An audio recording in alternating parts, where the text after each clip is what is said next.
UAE, Russia and Ukraine conducted a major exchange of 206 prisoners on Saturday.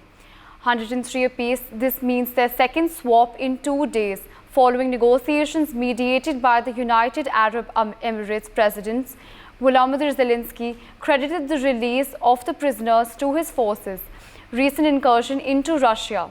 The released Ukrainian 82 soldiers and privates and 21 officers had been held since the early months of the war. So this, of course, is the latest development from, of course, the Russia and Ukraine war, where we have seen the release of around 206 prisoners. Of course, like I mentioned earlier, that the United Arab Emirates has played a major role in negotiating between, of course, the two nations, and this marks the second release after negotiations took place between the two countries. Meanwhile, we have my colleague Brian Thomas joining us on the telecast. Brian, what can you tell us about the prisoner swap that has taken place between the two nations? Well, definitely, right now the Russians has released in the swap were captured during Ukraine's incursion into the Kursk region. Now, post that also, Moscow said while some of the Ukrainians freed had been held prisoners also, since Moscow seized the Azovstal steel plant also on May 22nd. But yes, it's very interesting to note that both Moscow and Kyiv have swapped around 103 prisoners of war each on Saturday in a deal that brokered by the United Arab Emirates also. This is a very rare moment also of good coordination between the two warring sides, as Russia also pushes ahead in Ukraine. Now, Russians released also in the swap were captured during the Ukraine's incursion into the Kursk region. Moscow even said that while some of the Ukrainians freed had been held prisoners since Moscow seized the Azovstal steel plant in May 22nd. Now, among the freed were also 82 privates and even sergeants also, as well as 21 officers also, as even mentioned by Zelenskyy also. And the defenders of Kyiv, Donetsk, Mariupol, and Azovstal also, Luhansk, Zaporozhye, and even Kharkiv regions also were there, as we even added.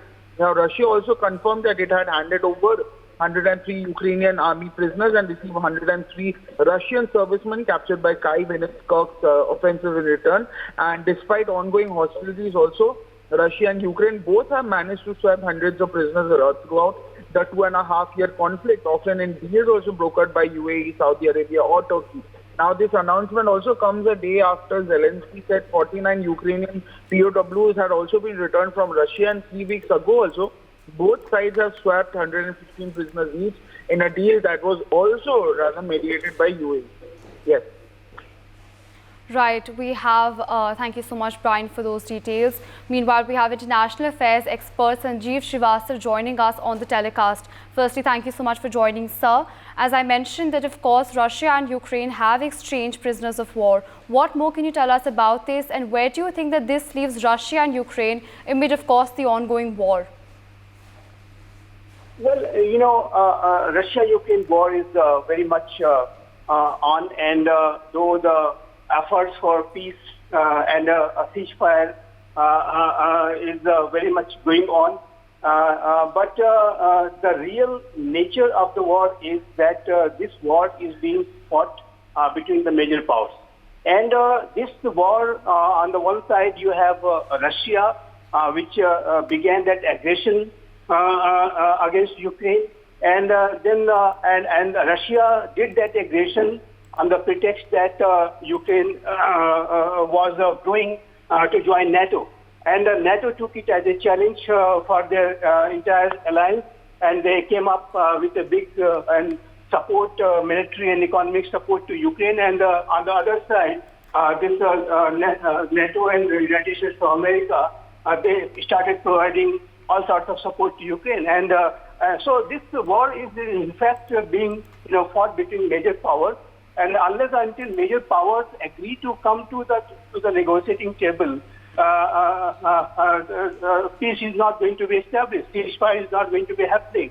And at this point of time, though the efforts are going on, our Prime Minister Narendra Modi and India is also doing its best to provide support and help to bring about peace in this war.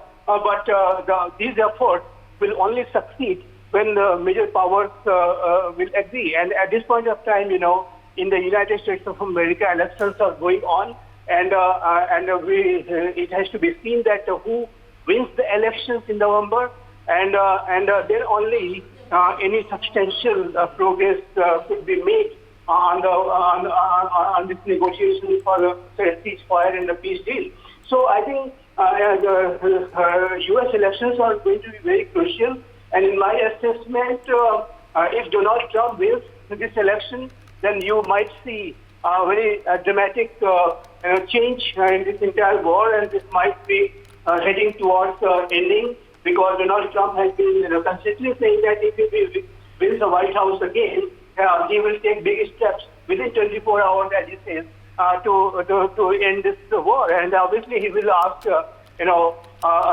President Zelenskyy and other NATO members to take steps to wind up this entire war. So I think we'll have to see that what kind of results come up. If Kamala Harris wins, then this might get prolonged. Though also she is also talking about ending this war, etc. But the conventional way, the way Biden administration has been fighting thus far this war, this will continue.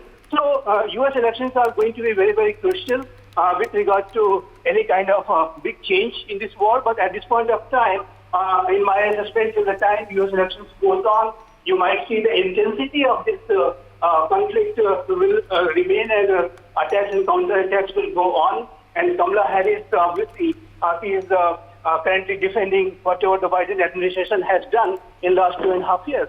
So I think this kind of situation in this Russia-Ukraine war will continue, and after U.S. elections, in my assessment, any big development could be expected in a substantial way.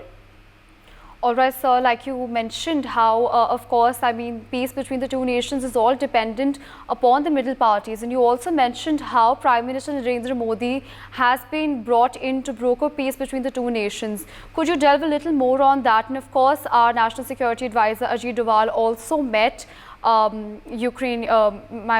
Russian President Vladimir Putin in St. Petersburg. So could you tell us more about how India features in this entire scenario? India's stature and role to bring about peace, to end this war and hostility is going to be very, very crucial. Though India is not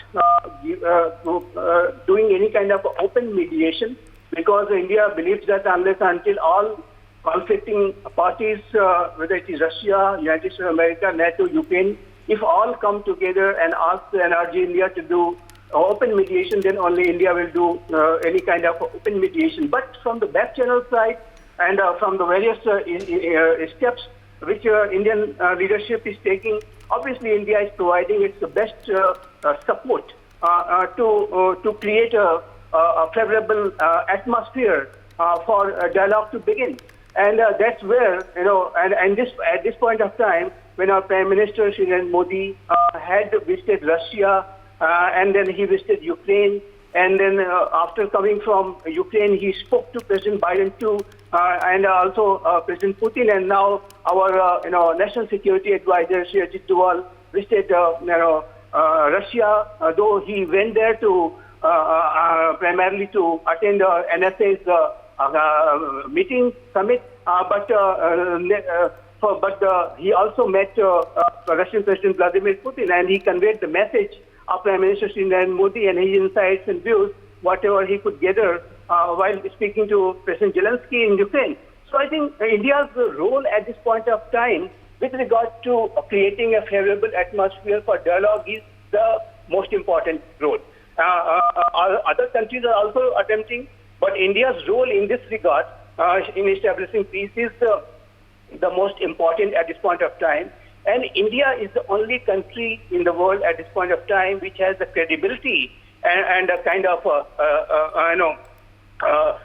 leverage we have, because Indian Prime Minister Shri Narendra Modi has a communication with all parties, whether it is Russian President Vladimir Putin, US President Joe Biden, European countries, NATO, and obviously Ukrainian President Zelenskyy. So India is the country which could provide a very, very constructive support in terms of channel of communication and exchange of messages, which India is obviously currently doing. So I think India's role is going to be very, very crucial. And I must say that whenever there will be a peace established between Russia and Ukraine, you will see India's role has been there, and India will play a very, very constructive and probably the most important role in bringing about these conflicting parties on the negotiating table. And India has been saying from day one that this war cannot be fought on the battleground. This war this conflict could be resolved only on negotiating table through dialogue and understanding. And countries should also, respect the other sovereignty, territorial integrity, and any country's sovereign right to determine their own foreign policy choices. So India is very much in favor of peace, stability, dialogue, and rules-based order. And that is what India has been, promoting this idea, and with this approach that we are with peace, we are with stability, we are with dialogue, we are with the rules-based order. From this approach and standpoint, India is communicating with all countries, all conflicting parties. And I think India's role, as I said, and I would like to reiterate again, it is going to be most crucial in bringing about these conflicting parties on the negotiating table. And I think India is gradually emerging as a very important, the most important player in bringing these parties together. For more such videos, subscribe to the NewsX YouTube channel, hit the bell icon.